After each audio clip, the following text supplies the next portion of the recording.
Regardez-moi ça, comme ils le regardent tous. Au fin fond du désespoir, tu sais qu'il surgira toujours. 2-0 pour les 20. 2-0 pour les 20 à la mi-temps. Mais visiblement, ils n'ont pas supporté de voir un de ses flics être triste. J'avais oublié que c'était ça son équipe à ce type. Au retour du vestiaire, Pedri qui d'une prise d'initiative t'envoie un missile. De loin d'ailleurs, l'un des meilleurs joueurs de ce match, peut-être le meilleur. Qu'on se le dise encore une fois, hein, c'est beaucoup trop fort. Ferran Torres qui fait du Ferran Torres, qui met toujours son petit but, qui permet au Barça de revenir au score, est à lui comme d'hab, dans les derniers instants, d'une précision toujours sur la même posture. Voilà, là tu te dis soit il la dépose sur la tête de l'un de ses coéquipiers, mais le ballon est tellement dangereux à chaque fois, c'est tellement obligé à chaque fois de mener à quelque chose, vu sa capacité qu'il a dans les pieds, que cette fois-ci, ça va sur la tête d'un joueur de Levante. Voilà, pour le 3-2 à la fin du match. Tout ça pour ça. 2-0, tout ça pour ça. J'allais tranquillement aller au lit. C'était tout beau samedi soir. Demain soir, on gagne, on était promis. Surtout que le Faux Madrid derrière, ils sont aussi éclatés au sol. Mais non, voilà. Voilà. Le Barça de la saison dernière, c'est pareil. Rien n'a changé. Ils perdent, ils gagnent. Quel que soit le score, en fait. Ils perdent, ils gagnent.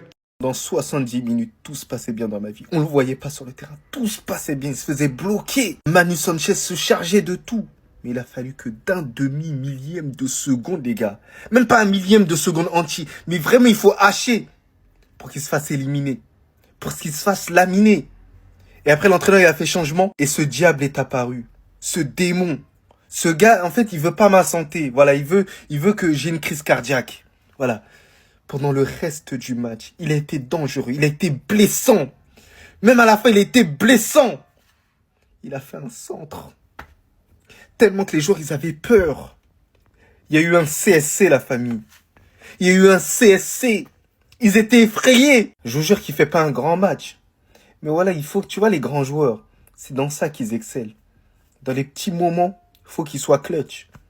Et là, il a été clutch, voilà. Qu'est-ce que tu peux demander à cet anorexique avec des appareils dentaires, frère? Tu peux rien dire, frère. Il est fort au football. Oh putain, j'ai le seum, il a baisé mon week-end. Bon, quoi qu'il y a le Real demain, peut-être qu'ils vont me remonter le moral. Après, ils sont capables de tout. Putain. Il commence vraiment à me saouler, ce type. Tu peux pas me donner l'espoir pendant 75 minutes où t'es pas bon, parce qu'on va le dire clairement, Yamal n'a pas fait un grand match si on parle de ce soir, et te lâcher cette passe décisive si délicieuse en fin de match, si exceptionnelle en fait. Le mec s'est fait pocket par le défenseur de Levante pendant tout le match quasiment. Alors oui, certains vous diront qu'il a réussi 14 dribbles, machin peut-être. Hein. En tout cas, moi, de ce que j'ai vu, et je pense que tout le monde aura vu la même chose, les Barcelonais, on va se le dire clairement, il n'a pas fait un grand match, Lamine Yamal. Il a même été décevant sur certains trucs. Et du coup, moi, ça m'a fait espérer. Ça m'a fait me dire, bah ça arrive, Lamine Yamal peut faire des matchs de merde. Et ben non, parce que même quand ce type fait des matchs de merde, il réussit quand même à te sortir 2 putains de passes D. Alors il y en a une, c'est sur un CSC, et elle est exceptionnelle. Elle est magnifique. Et tu vois comment il est virevoltant en fin de match, comment il est là, il nous procure du plaisir en fait. Ces exters, c'est tout simplement un délice. À chaque fois, je m'en délecte des exters de Lamine Yamal. Et là, en 10 minutes, eh ben, il te finit le match en fait. Il te finit le match. Levante, tu es là, tu défends pendant 80 minutes sur Lamine Yamal, tu arrives à le contenir et tu craques sur les 10 dernières minutes, ça doit être dur. Ça doit être dur parce que je vous le redis, il n'y aura pas de réécriture. Il n'a pas fait un grand match. Mais à la fin, les grands joueurs, on les reconnaît dans quoi? C'est que même quand ils font pas un grand match, il y a des grandes choses à dire sur eux et des belles choses à dire sur eux. Il n'a pas fait un grand match et pourtant, je peux vous faire 1 minute en vous disant exactement que j'ai kiffé quand même ce qu'il a proposé. Alors qu'il n'a pas fait un grand match. Il fait partie de cette case-là, il y a Lamine Yamal. Il fait partie de ces joueurs qui, même quand ils sont dans le dur, arrivent à se démarquer. Malgré la qualité du match de Lamine Yamal, malgré le fait que le latéral de Levante a été au rendez-vous et a su très bien tenir, malgré le fait que c'est pas le meilleur match de sa carrière, c'est lui qui se montre décisif et c'est lui qui nous sauve. Et les images parlent d'elles-mêmes. Le but du 3-2, tout le monde lui court derrière. Et Lamine Yamal, ça devient répétitif. Et cette image le représente tellement, avec ce bonbon qu'il a envoyé dans la surface. Et des bonbons, il en a envoyé plusieurs. Manque de présence de Ferran ou bien même de Lewandowski. Mais cette action s'est finie en CSC. Et vous avez pas idée à quel point ça m'a soulagé. 3-2, commencer la saison après 2 matchs. Un match nul face au promu, qu'est-ce que ça m'aurait fait mal. Mais on peut faire qu'une chose les gars, c'est applaudir Levante qui nous ont sorti un très gros match. On perd 2-0 en première mi-temps, en se faisant piéger, Koubarsi s'est fait mélanger sur l'action. Un penalty, j'y reviendrai après. Sachant qu'on avait les occasions comme la superbe passe de Pedri pour Ferran Torres qui tape la barre, Flick a dû passer un savon dans le vestiaire et le Barça a commencé à accélérer. La superbe frappe de Pedri, le corner de Rafinha pour Ferran Torres et pour finir le contre son camp sur une superbe passe de Lamine Yamal dans les dernières minutes. J'espère que l'équipe montrera un visage totalement différent la semaine prochaine parce que là pour l'instant on est clairement pas rassuré. Mais c'est le début donc tranquille. Et même avec un match moyen et un Pedri qui finit MVP, c'est Lamine Yamal qui nous sauve dans les dernières minutes. Enfin bref, sinon vous les gars, vous en pensez quoi? Ramenez-nous sur ce qu'on a pensé, on s'ennuie. En fait, les gars, moi j'ai une question qui me vient en tête tout de suite, c'est quand est-ce que vous allez comprendre? Quand est-ce que vous allez comprendre que Pedri, il n'a pas le temps pour vos comparaisons avec les autres milieux? Il est trop loin. Il est trop loin d'eux. Arrêtez de le comparer avec je sais pas qui, il n'y a pas un milieu qui parle avec lui. Pas un. Quand vous regardez un match de Pedri, vous comprendrez. C'est une dinguerie ce joueur, j'ai même pas les mots. Si vous avez regardé le match, vous savez de toute façon, j'ai même pas besoin de vous dire. Mais bon, malheureusement sur cette application, il y a trop de profs de maths qui préfèrent le foot avec les chiffres que le foot avec les yeux. Donc on va vous en donner. Un but, 144 touches, 118 passes, homme du match, 2 passes clés, 3 passes longues, 2 tirs, donc dont un but, 100% de duel aérien gagné. Simple, efficace, meilleur milieu du monde, merci beaucoup. C'est lui qui met un banger pour sonner la remontada. C'est trop le but qu'il a mis. 1,4% de goal average, pardon. 1,4% de chance de marquer de là où il était, il a mis au fond. Ça, c'est un vrai milieu. Ça, c'est un joueur qui fait la différence dans les grands matchs. Ceux qui n'ont pas vu le match et qui comprennent pas de quoi je parle quand je parle de Pedri González, c'est pas grave. Vous pourrez vous brancher au prochain match parce qu'il enchaîne les masterclass. De toute façon, c'est le mec le plus constant au monde. Si vous n'arrivez pas à vous brancher au match d'après, vous brancherez à celui d'après. Et si vous pouvez pas, vous vous brancherez à celui d'après. Et dans tous les cas, dès que vous regarderez un match de Pedri en intégralité, en entier, vous verrez que Pedri est le meilleur milieu du monde, tout simplement. Pedri, mon gars, je t'aime. Pedri, tu es tellement fort, tu es un milieu de terrain, tu dois faire top 6 ballon d'or au minimum. Au grand minimum, Pedri doit faire top 6 ballon d'or avec la saison qu'il a faite la saison dernière. Et ceux qui ont regardé les matchs du Barça le savent très bien. Et il est parti pour faire la même chose cette année. Vous allez comprendre petit à petit que Pedri ne donne pas l'heure à vos milieux. La hitmap qu'il avait aujourd'hui encore, c'était choquant. C'est lui qui sonne la révolte. C'est lui qui calme le jeu quand on en a besoin. Ce mec est juste partout, il est trop fort. Donc les gars, si vous vous êtes pas branché Barça la saison dernière, ni ce début d'année, branchez-vous au prochain match, à celui d'après, à celui d'après.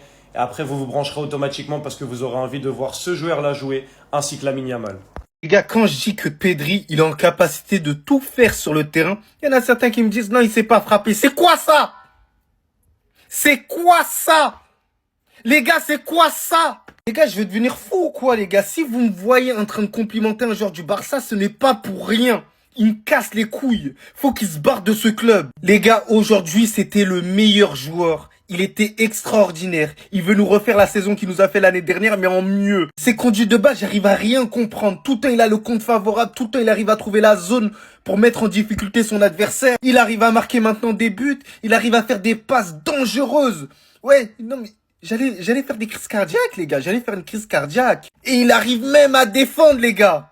Il fait des récupérations de balles, les gars. Il sait tout faire sur un terrain de football.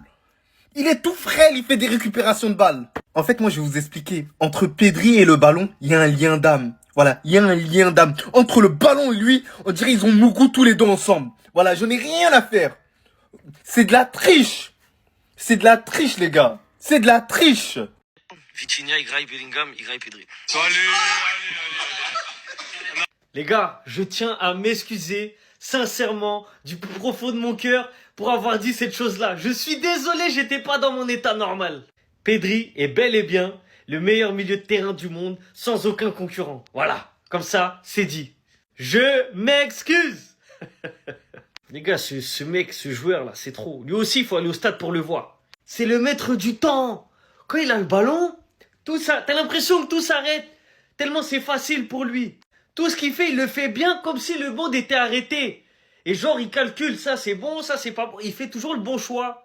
Encore une fois, il a été nommé MVP. La saison dernière, déjà, il en avait eu je sais pas combien. Cette année, bah, il va en avoir encore je sais pas combien. Minimum 20 dans la saison, facile, 20, 25. Dans le jeu, c'est un artiste. Et en plus, il met des frappes pétards, lucarnes comme ça. Que demander de plus pour un milieu de terrain? Que demander de plus? C'est tellement rare qu'il fasse un match mauvais ou moyen. Je sais pas si on se rend compte. J'ai pas le souvenir d'un match mauvais, mais vraiment mauvais de Pedri. Il y a des joueurs, on sait qu'ils font des mauvais matchs, ça arrive. Mais lui, non, régulier. Et régulier à un très haut niveau. Donc franchement, quelle chance à l'UFC Barcelone d'avoir ce joueur dans ses rangs. Parce que c'est trop fort. C'est trop fort. Tu veux dire quoi par bravo? Je suis dégoûté. En fait, j'ai tout préparé. Je commençais déjà à me moquer d'eux, mais comme on dit, un match de foot, ça dure 90 minutes plus arrêt de jeu. Mener de 2 buts à 0 à la 48e, revenir de partout à la 51e. Et si c'est pas le Barça qui fait ça, qui c'est? Dites-moi. Dans ce club, tout est paranormal déjà. Pedri qui met des bangers comme ça lui ressemble pas, mais bon, pas étonnant venant de lui. Lui connaissant tout son talent et encore une fois de plus aujourd'hui, masterclass de sa part. Je vais pas faire 1 milliard de vidéos sur lui pour l'encenser, le mettre en valeur. Mais comme je le répète, ce mec, c'est absolu de cinéma. J'ai même pas les mots. C'est du cinéma de le regarder jouer. Il y a Rafinha qui a joué latéral gauche pendant je ne sais combien de temps. Expliquez-moi ce qui se passe dans ce club. J'aimerais savoir parce que même quand ils sont pas aidés par l'arbitrage, parce qu'aujourd'hui, il faut le dire, l'arbitrage a été très dur avec le FC Barcelone, ils réussissent à s'en sortir. Et de quelle manière? Avec du caractère. C'est ça le Barça d'Hansi Flick en fin de compte. On commence à être habitué. Il rentre au vestiaire. Il a dû leur passer un savon comme il faut. Comme on le sait, il y va pas de main morte quand il s'agit de faire des discours à la mi-temps. On se croirait à l'armée. En plus de ça, il est allemand. Forcément que ça fait effet. Mais le match de cet homme, encore une fois, que dire. À part Mamma Mia, Madre Mia. Utilisez l'expression qui vous va le mieux. Mais ce mec, c'est juste phénoménal ce qu'il fait. Et peut-être qu'avec le temps, qui sait, il pourra le surpasser. Vous savez de qui je parle. Restez sobre, abonnez-vous les gars, ça va.